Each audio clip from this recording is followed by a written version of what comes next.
একবার এক বন্ধুর বাড়িতে নিমন্ত্রণ রক্ষা করতে গিয়েছিলাম।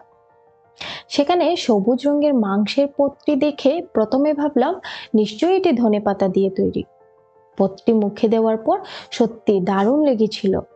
তবে আমার ধারণা ভুল প্রমাণিত হলো, কারণ তাতে ধনেপাতার চেনা গন্ধ একেবারেই ছিল না।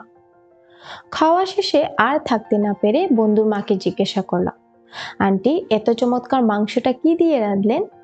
উনি জানালেন, এটি পালং শাক দিয়ে বানানো। আর আমি তো সামান্য হলেও রান্নার শৌখিন মানুষ, তাই তক্ষুনি রেসিপিটা টুকে নিলাম।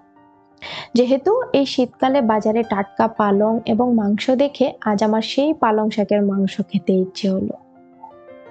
আন্টি বলেছিল, প্রথমে মাংসগুলোকে ধুয়ে তার সাথে সামান্য হলুদ, নুন, আদা ও রসুন বাটা আর প্লেন দই দিয়ে 30 মিনিট মেরিনেট করে রাখতে হবে। তারপর পালং শাককে ভালো করে ধুয়ে গরম জলে 2 মিনিটের জন্য ভাপিয়ে নিতে হবে। ভাপানো শাক ঠান্ডা হলে তার একটি মিহি পেস্ট তৈরি করে রাখতে হবে। তারপর কড়াইতে তেল গরম হলে সেই মেরিনেট মাংসগুলো দিয়ে দিতে হবে এবং ধীরে ধীরে হলুদ, জিরে, ধনে, লঙ্কা গুঁড়ো ও অল্প জল দিয়ে ভালো করে কষিয়ে নিতে হবে। মশলা থেকে তেল ছাড়তে শুরু করলে বুঝবেন কষানো হয়ে গেছে।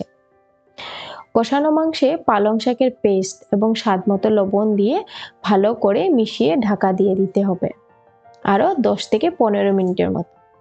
তারপর হয়ে যাবে আমাদের পালং শাকের মাংস। সত্যি বলছি, এটি খেতে অপূর্ব হয়।